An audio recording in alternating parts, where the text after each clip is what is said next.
taane tamit li nga xam te ni moom mooy tolluwaay jamono si wàllum politique ak yeneen ponk yoo xam ne ni day intéressé ñu ni seetaan mais Sadikh Top ñàkkul ne seetaan nga ko si fan yi ñu génn rek invité woon nañ bi Maty Trapom mu duggoon si ligne bi tamit wax menaces yi nga xam te ni daf koy jot waaye tamit mu joxoon ci baaraamu tuuma waa Pastef wax na sax lépp lu ko si dal moom day jàpp ne Ousmane Sonko moom la jàppee responsable.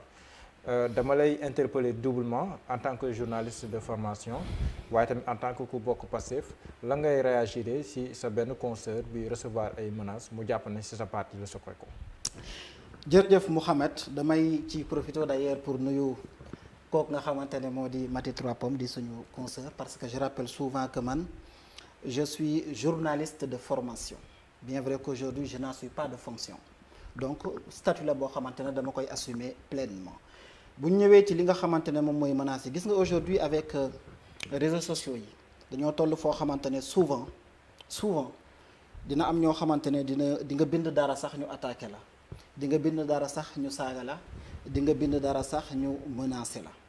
loolu nag il est souvent très facile rek jël teg ko ci li nga xamante ne moom mooy ndoddal benn parti politique dama la ciy jox benn exemple parce que elle dit être menacée man maa ngi ci ànd ak moom que kenn amul droit menacer kenn loolu c'est un fait boo xamante ne waxuma la sax waxum parti politique mais doomu aadama bu mu mënti doon amoo benn droit dem naan yaa ngi menacer képp keneen ku mu mënti doon rawati nag mu jëm ci wàllum politique parce que telle personne a dit telle chose qui ne t'arrangerait pas nga menacer ko loolu teguwul ci dëgg teguwul ci yoon toutefois il y a quelque chose boo xamante ne si mën nañ ko remettre en cause parce que man ci live yi nga xamante ne gis naa ko mu def ci après qu'est-ce qu'elle dit puisque menacé nañ ma ils vont voir de quel bois je me chauffe en faisant quoi en orientant ces lives en attaquant un homme c'est-à-dire c'est comme si c'est une forme de contre-attaque en utilisant le journalisme pour contre-attaquer sur quelque chose or le journalisme on ne l'utilise pas pour attaquer qui que ce soit.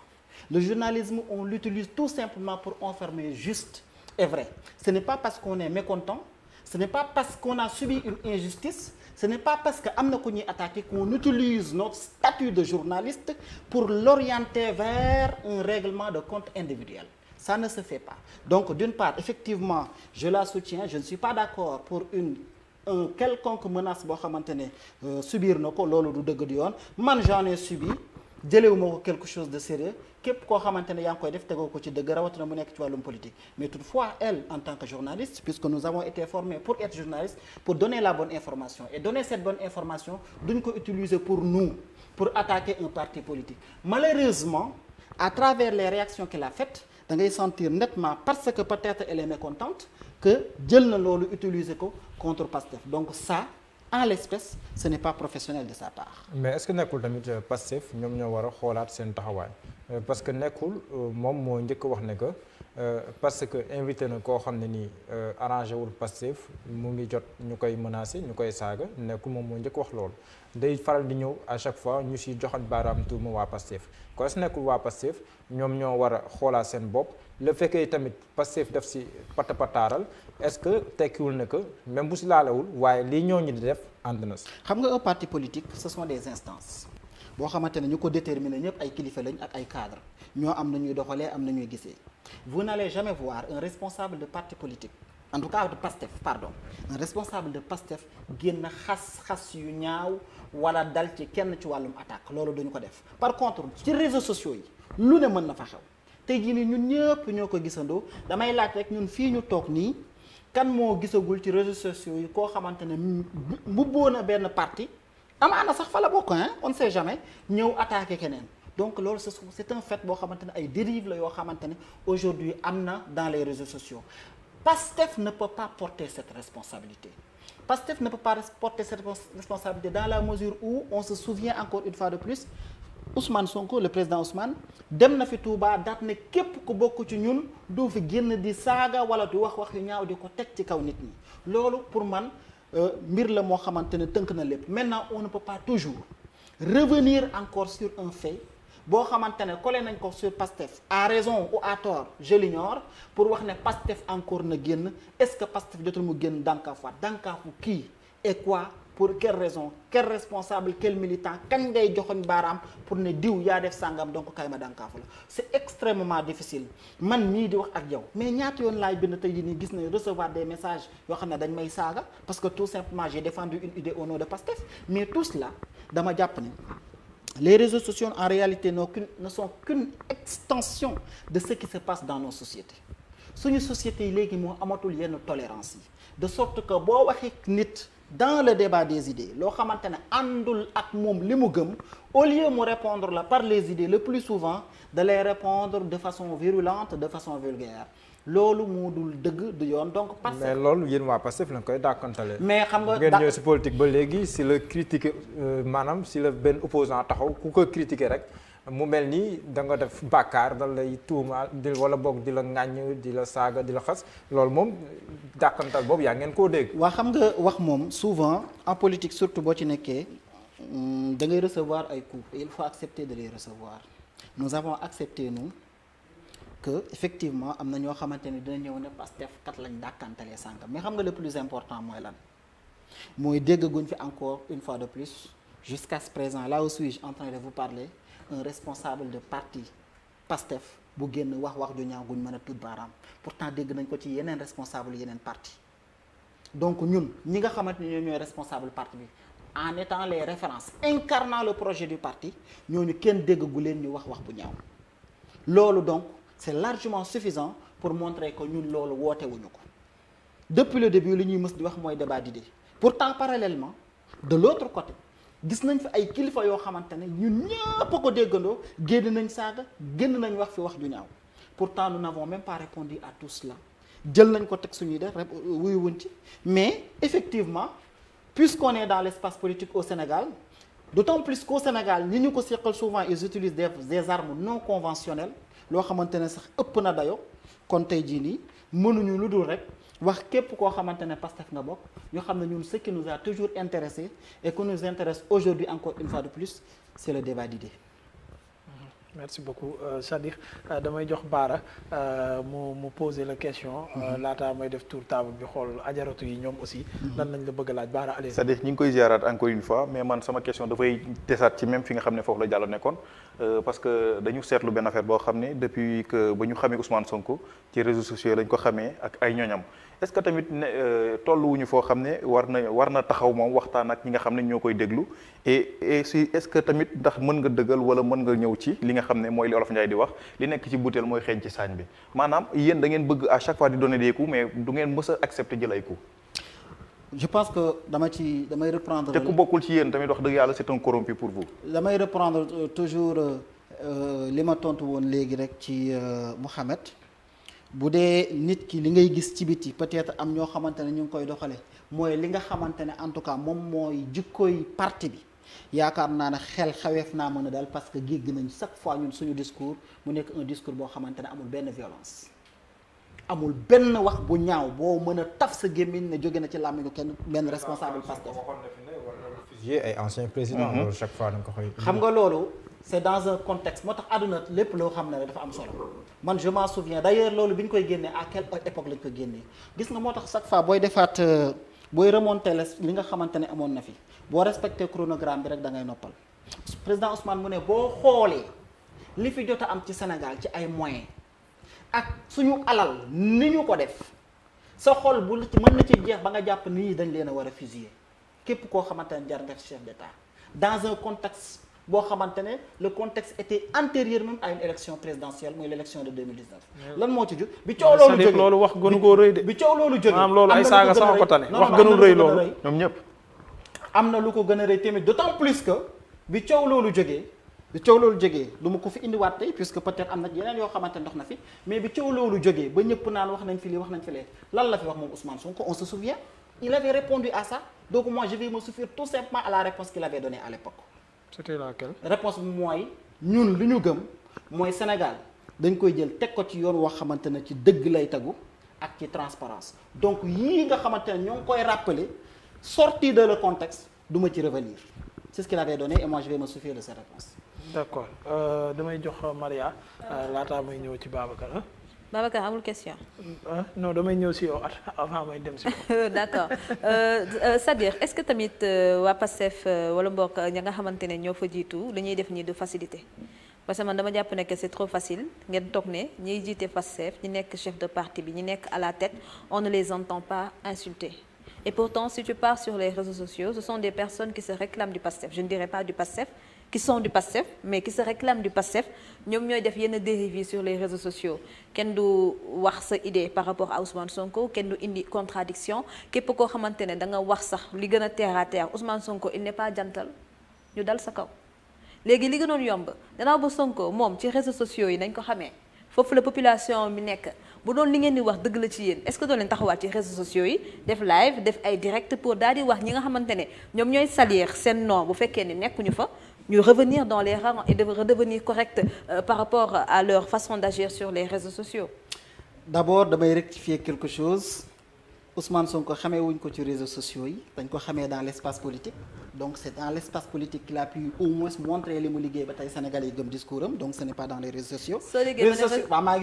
mais bokk na ci li nga xamante ne dafa tax nit ji gën koo pousse. léegi gën koo xam gën koo naw. ba tax mu am fa population. léegi ci biir réseaux sociaux yi noonu. li fa daje dafa bari wax naa la tantôt ma ne la. réseaux sociaux yi noonu en réalité les réseaux sociaux ne sont qu'une extension de nos réalités sociales suñu société bi au Sénégal ñoom ñoo demoo ba commencé bindoo noo xamante ne mais c'est-à-dire man foofu dama fa am problème lu tax nga nangu mu nekk extension wu société bi te nangu woo mu nekk extension wu Pastef. dinaa la ko wax moom laa la tax nangu ma ko mooy la c'est très simple Pastef dans son discours parce que un parti politique c'est un discours ce sont des actes que l'on pose. Le discours ñëpp a koy dégg kii kat ban mooy canal bi nga xamante ne fa lañ mën a jàllalee un discours c'est à travers les médias alors dans les médias je dis bien ci ngay gis ne ñun suñu discours du ma sax yéeg nañ jëm de l'élection présidentielle 2019 à aujourd'hui suñu discours bien vrai que bi mu passé bi ngeen génne ñun suñu même ligne la ñu nekk dégg goo fi encore une fois de plus mais c'est encore plus grave sax dégg goo fi non seulement benn leaderu Pastef boo xamante ne génn na wax ju ñaaw mais parallèlement lii may wax nii posé laajaguñ ko ñi nga xamante ne ñoom ñooy nos adversaires d'en face mais saagaak wax ju ñaaw fan nga koy dégg ci leader yi léegi nag ki nga xamante ne par exemple moo nekk fële toog fa mu toog yor loo xamante ne nee na Pastef la bokk alors que ki nga xamante ne moom Ousmane Sonko en personne choisit Touba qui est une ville symbole pour dire que képp koo xamante ne yaa ngi wax yu ñaaw jàppal ne kat waxaloo ko Pastef lu ngeen bëggati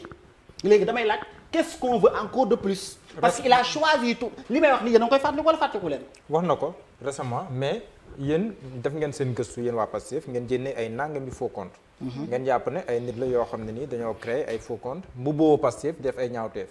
mais ndax waroo woon dem jusqu'au bout de votre logique bi maanaam ngeen porter plainte ñu xam ne kat am na ñoo xam ne ñu ngi bubboo seen tur def naka su dul noonu di leen gàkkal mais pour leen àggoo leen foofu mais kon seen liggéey boobu est-ce que amoon na pour man aujourd'hui dañoo nekk ci dans un espace politique am benn on ne peut pas être dans ci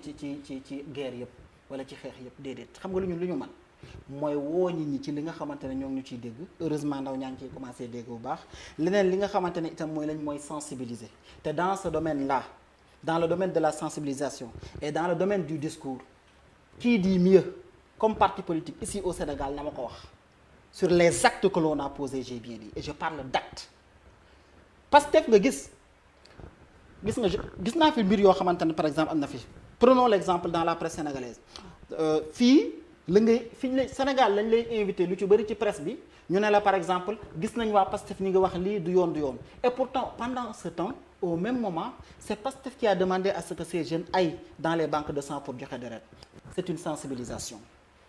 des faits yoo xamante ne mën na répondre à tout ce qu'on lépp loo xamante ñu ngi koy teg ci ginnaaw Pastef pendant ce temps et au même moment jamonoy vacances jot ñu ne suñuy professeur dem leen ngeen jàngalaat ndaw ñi pour ñu bañ a perdre le fil pendant ce temps au même moment foofu nga gis ñoo Pastef yéen xale yi dem leen ngeen ànd ak ñun bay ji muy vacances agricoles patriotiques donc y a des faits li may wax ni ce sont des faits palpables du reste loo xamante ne ci Pastef la jógi teg ko par contre ce qui n'est pas palpable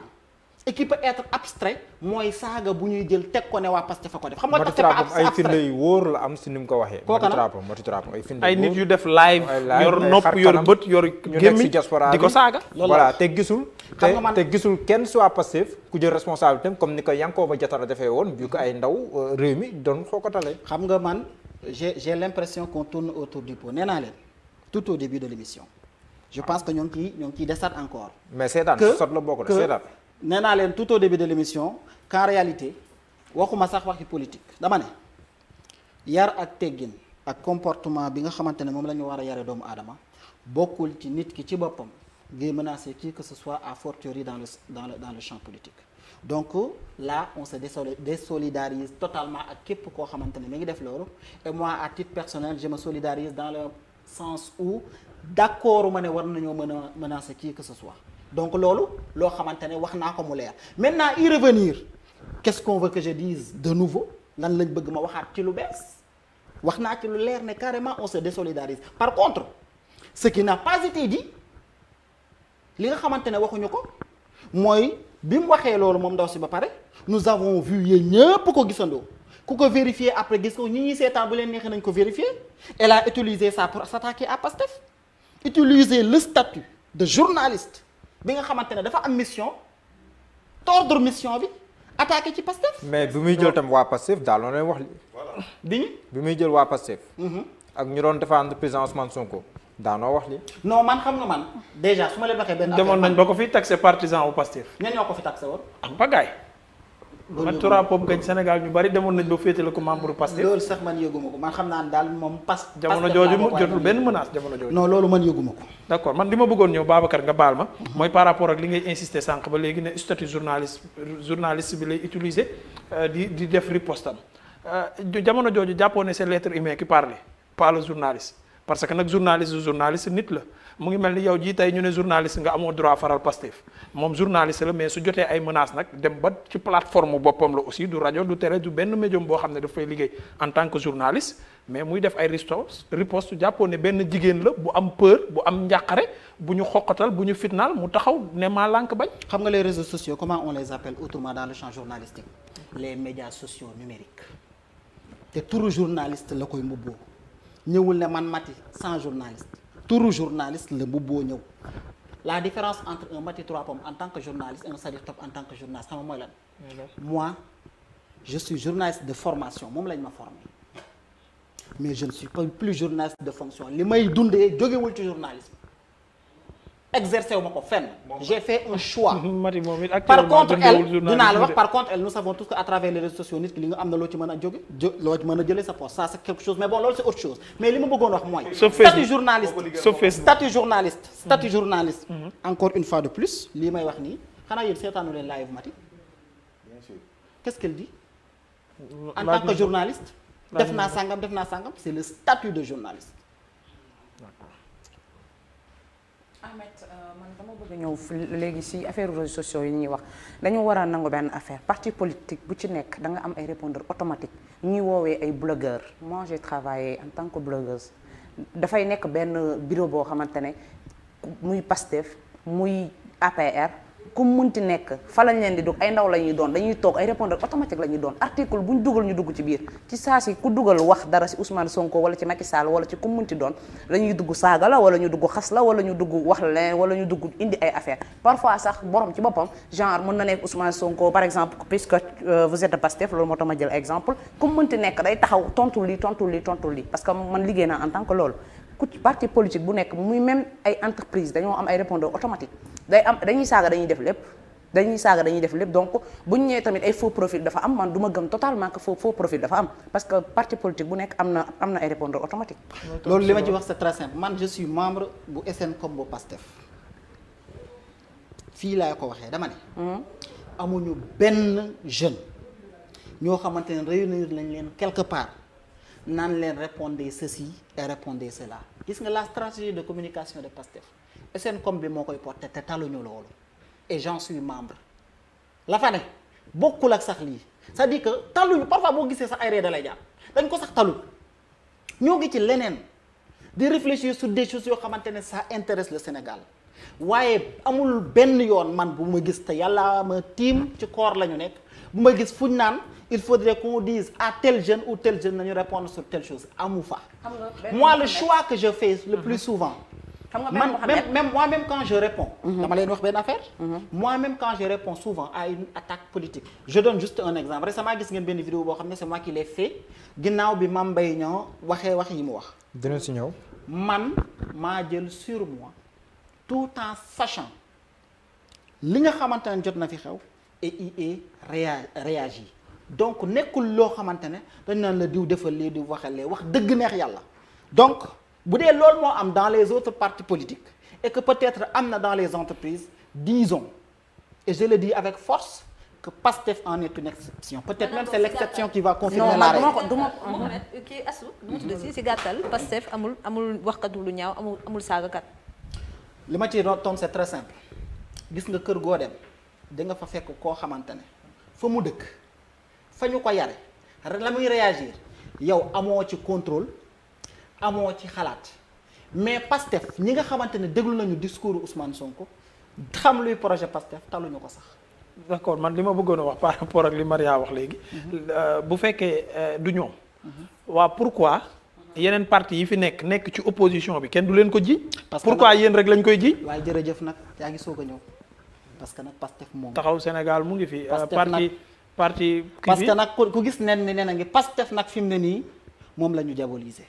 aujourd'hui c'est Pastef l'ennemi pas l'adversaire mais c'est Pastef l'ennemi lu jóg rek. tey jii nii am na ñoo xamante ne sax amaana ba seen koor mettee dañ ko jiiñ Pastef aujourd'hui c'est Pastef l'ennemi moo waral lu jóg nag ñu jël teg ko ci Pastef loolu moom c'est très simple.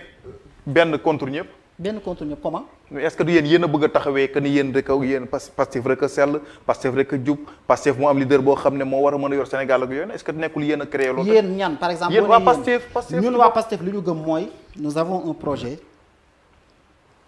porté par des hommes. avec un leader bâti sur un profil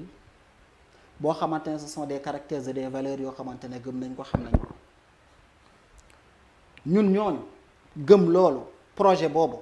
xam nañ fu ñu jëm xam nañ fu ñu bëgg a yegg la ñu dul nangu toutefois mooy bi loolu amee ba Sénégalais yi commencé adhérer ñeneen jóge fële songu Pastef non pas sur le plan des idées mais sur des plans yoo xamante ne c'est non seulement ñu baal ma ci kàddu gi c'est un peu lâche mais c'est trop bas loolu wax dëgg neex yàlla ñun taluñu sax xëccoo boobu encore une fois de plus li ñu ñor mooy pousse projet bi te dinaa ci ñëwaat ba mu egg ca cappaandaw la. d'accord merci beaucoup je pense que ci point boobu noonu question yi yëpp dugg na Babacar dama bëggoon laataa